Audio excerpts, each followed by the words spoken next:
What is up, you lunatics? I hope y'all having a good day today. By the title of this video, you know I'm going to talk about. But if y'all feel triggered in any way, please leave the video. Don't force yourself to watch it. And for everybody who went and was part of this tragedy one way or another, I'm so sorry that had to happen to you. And I'm sorry that you had to deal with the trauma and the PTSD for the rest of your life. But for the people that weren't affected like me, which I'm blessed, obviously, but I just want to dissect their mind. I want you guys to know that I'm not really doing it for views or anything like that. That's sick as fuck. I would never do that. And on top of that, I'm not trying to glorify these assholes either. What they did was dead ass wrong, but I kind of want to go into a little bit more depth about it instead of just what they did wrong and that's it, you know. Do I believe either one of these boys had a mental illness? In a way, but on a very low scale, because depression and anger is pretty much at a very low scale.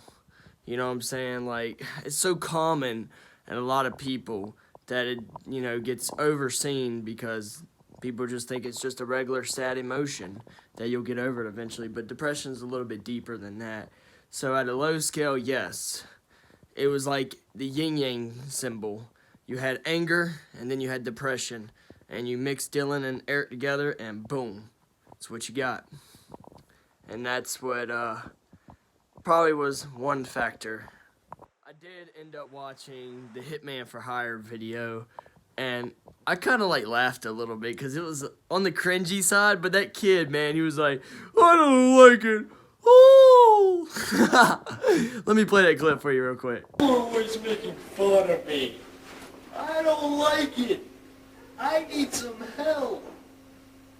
Oh! One more time. Oh! Why does that guy sound like Ernie from Sesame Street, man? I love how he knows that they're going to come around the corner before they come around the corner. That's funny.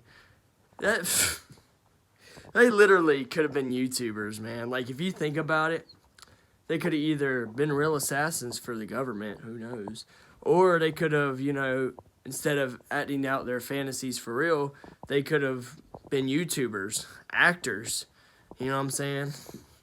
Professional fighters, who knew? You know, there's plenty of opportunities that they could have used. I mean, shit, they could have been in a Patty Mayo video, you know what I'm saying, as the bad guys. But, yeah, it's a little bit on the cringy side, but so far it seems like it's pretty normal. Just regular boys that love guns and just, you know, seems normal behavior. What I'm trying to figure out, if it was a school presentation, then why in the hell did the teacher not say nothing? Like, did the teacher ever get the video or not? Because if I'm seeing this video, that gives me like a lot of red flags. Why the hell do you even have a freaking airsoft gun on school property or whatever that was? You know, I'm CO2, airsoft, I don't know what they had at that time period. I was only 3 years old. So I'm thinking to myself, like, what the hell was the teacher smoking? Why didn't you, you know, have a parent-teacher conference or, you know, have, like, you and, you know, the other team members, you know, in the conference, whatever. Why didn't you sit down and talk to the boys about that? That makes no sense to me. Maybe they didn't see the video. Maybe they did. Who knows? Do I believe that these guys were trying to hide their guns under their trench coats? That's why they wore the coats in the first place? No. In my opinion, I feel like it was just their fashion. Something they loved to wear. I mean, Dylan wore it a lot before the freaking shooting. You know what I'm saying? So, I don't think it has anything to do with trying to hide their guns. And look how reckless they are. Seriously. Oh, the bombs didn't work. Nobody's running out of school. We're just going to walk into school dressed like we do every day. No mask, no nothing. The only thing that's different is we're holding guns and we're pulling the trigger. Like, that's the only thing that's different, you guys. Literally, they not trying to make it discreet at all.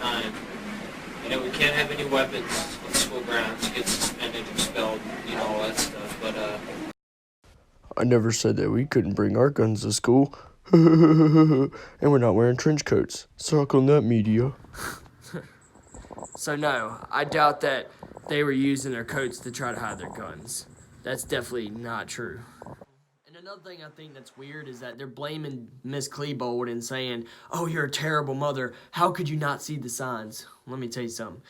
There might have been some signs, and she probably did miss it, but let me tell you something. You would have probably missed them too. Because you got to understand, it's the 90s for one. So people weren't really open about mental illness, depression, anxiety, anger. People weren't really open about that stuff. You know what I'm saying? I call it deception depression. You know, me and you, we could be hanging out. Hey, it's good to see you. How's life been, man? You know, we hang out, we're singing, we're dancing, we're having the greatest times of our lives, right? Then you get a text later on that same night, I went home and shot myself in the face. You know what I'm saying? That's how depression works. It's weird, man. You know, people don't really like to open up about it, especially as men. We're too damn prideful, and we don't want to see weak-minded or cowardly for talking about our feelings. And also, we don't want people to use it against us later on down the road. So I understand, but do I think Miss Klebold's a bad mother? No. And also, he was 17 years old. He's not a little boy. She don't have to check his room every 5 minutes. And on top of that, he never really got in trouble. Like she said, he never really got in trouble. And the only time he did was when him and Eric broke into that van and stole stuff and got arrested for it. Other than that, she said he was a good kid. There was no reason for her to go in his room and, you know, go through stuff. And he was trustworthy. She trusted him. You know what I'm saying? You know, we weren't there. We can't sit there and be like, yeah, you missed that sign. You missed that sign. Come on, man. You would have missed it too. So don't try to play that, oh, you're a terrible mother card. Because to be honest, you don't know if she was a terrible mother or not. You weren't there. Neither was I. So the only person that knows is Dylan, her, the family members, dad, and the other siblings, and God. That's it. You know what I'm saying? But on top of that, he didn't really keep much at his house. Most of it was at Eric's house. So even if she did check it, you know, the only thing she'd find is the gun. So still, it's crazy, man. It's crazy. The problem I'm having is they seem like good, genuine kids, man, that were just steered down the wrong path due to just society and just life in general. And what I mean about that is I feel like if these guys would have had proper mentors or just friends that just, you know, told them, hey, man, that's not cool. Like, we could do it this way, but that's not cool. You know, even if Eric was a lost cause, they could at least save Dylan. He probably could have rerouted and went and did the right thing. You know what I'm saying? But they both decided on the wrong thing, and it led to both of their downfalls. And now they're suffering for eternity. And not only they're suffering, their family's suffering. The victims are suffering. The victims' families are suffering. And the public is shocked. So I feel like in a way it could have been prevented. But at the same time, I don't know if it could have. You know what I'm saying? I didn't know these boys. Like I told you, I was only 3 at the time. So, but just judging by their character, I don't think that their motive in life was to be born, grow up, and kill. Over time, that idea came to them. They're still terrible for that. But, I don't know, I just feel differently about it. I really do feel bad for the people that were affected by these school shootings. And I feel like that some of these kids that are the shooters could have been redirected in a way. You know what I'm saying? Like, if they just had that person and they just opened up to that person. Like, I feel like Klebold, if he would have opened up to his mama and said, look, I'm depressed. Like, I'm going through some stuff. She would have helped him. You know what I'm saying? And I feel like he could have probably been redirected in the opposite direction. You know, the kid from STEM, you know, with the black fingernails and the black hair with the purple stripe, I bet you they called him, you know, the F word that ends with the T. Yeah, they probably called him that a lot.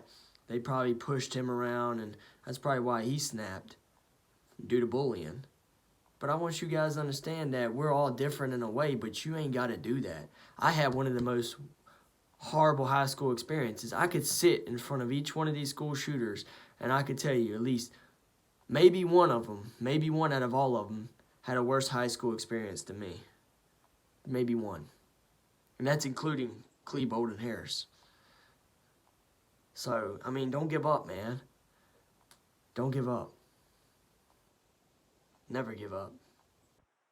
But that's all I got to say about the Columbine shooters, man. There's not really much to say about them besides they seem like normal kids that went down a dark path and did monstrous things, and now that's their legacy. They're known as the Columbine shooters, and that's their label, and they'll always be hated. People will always have trauma. People will always be affected in a way. They changed America in one of the most monstrous ways. And we need to stop glorifying that. And kids out there, y'all need to seek some help, man. Don't sit there and think it's so cool to shoot up a school, because it's not. It wasn't cool when I was in school. It ain't cool now. Love yourself, man. Love yourself, because at the end of the day, that shit's done.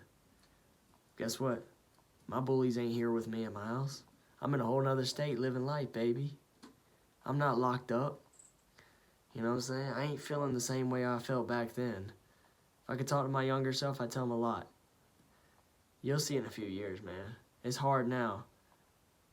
It'll get easier over time if you put your mind to it. Love yourself. I hope y'all have a good day, and I'm out. Peace.